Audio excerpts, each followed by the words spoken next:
Have you ever felt something watching you? Even when you knew you were completely alone? That's how I felt last night. I didn't plan for any of it to happen. I was just supposed to film a quick urban exploration video for my small YouTube channel. Nothing more than a night in an abandoned asylum on the edge of town. But what I saw in there, what I heard, it's something I'll never forget. This happened on October 29th, 2025, in upstate New York, at a place locals call St. Augustine's Mental Hospital, a massive stone asylum that's been closed for over 30 years. People say the patients were mistreated there, that experiments happened behind closed doors, and that the halls still echo with screams. I thought it was all fake, until last night. I'd seen the place dozens of times driving through Sullivan County. It sat behind a rusted iron gate hidden by thick woods. Locals whispered about the woman in the window and the light in the surgical wing. Online forums called it the most haunted asylum in New York State. Naturally, I wanted to see for myself. I brought my usual exploration gear, a GoPro, a night vision camera, an EVP recorder I bought off eBay, and a small flashlight. My friend Caleb was supposed to come with me, but he bailed last minute after reading about a missing trespasser who was never found there last Halloween. I laughed it off. I told myself I'd just go in, film a few creepy hallways, and get out before midnight.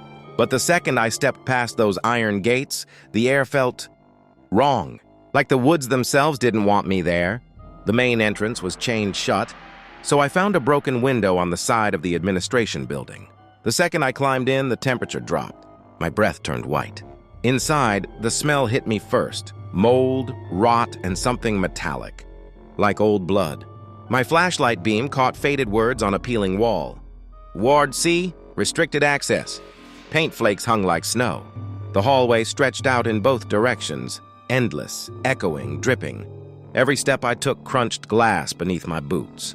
I started recording. The GoPro caught the sound of faint wind, or at least I thought it was wind. Then a soft click, click, click echoed from down the corridor. It sounded like someone tapping a pen on metal. I froze. It stopped when I turned my flashlight that way. When I whispered, "Hello?" something tapped back. 3 sharp knocks on a metal door. Then silence. I set my EVP recorder on an old desk and asked the standard ghost hunter question. "Is anyone here with me?" For a few seconds, nothing. Then a faint voice, barely audible, whispered back on the playback. "Leave." The voice was female, raspy, close. I laughed nervously, told myself it was probably wind distortion, and kept exploring. There were scattered wheelchairs, overturned gurneys, and medical charts still lying open as if everyone had just vanished mid-shift. Room after room, silence. Until I reached Ward D, the isolation wing. The door was already cracked open.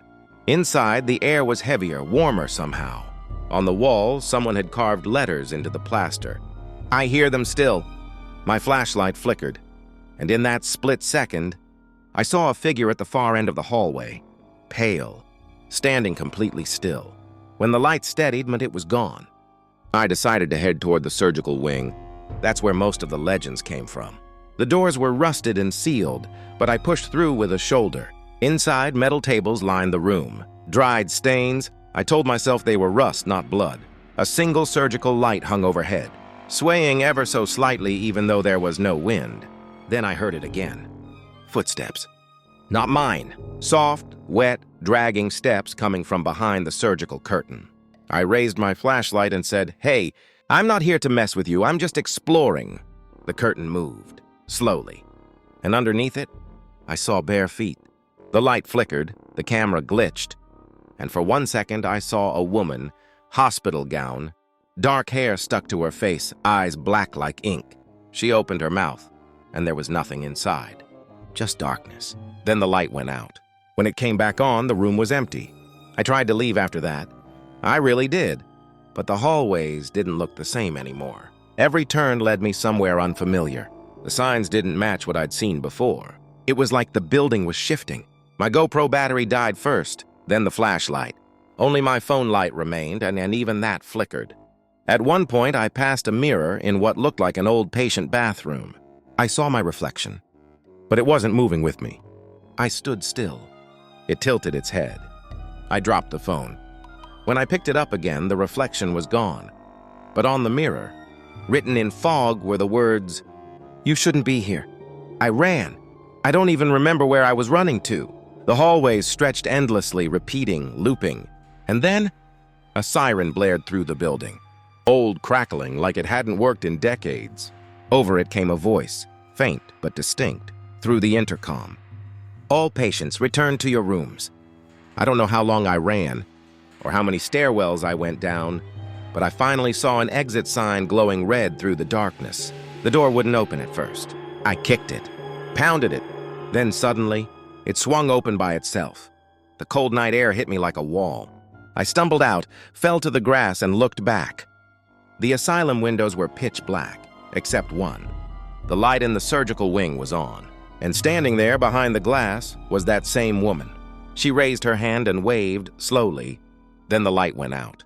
I didn't tell anyone what really happened that night. When I got home, I uploaded the footage. Most of it was fine, until the part where the light flickered. In a single frame, the woman's face appears, closer than before, staring straight into the camera. And then the video ends. I deleted everything after that. But sometimes when I go to bed, I still hear that click, click, click sound right outside my window. And every time I close my eyes, I see her face. So if you ever drive through Sullivan County, New York, and you see that old asylum past the woods, don't go inside, because it's not abandoned. It's just waiting.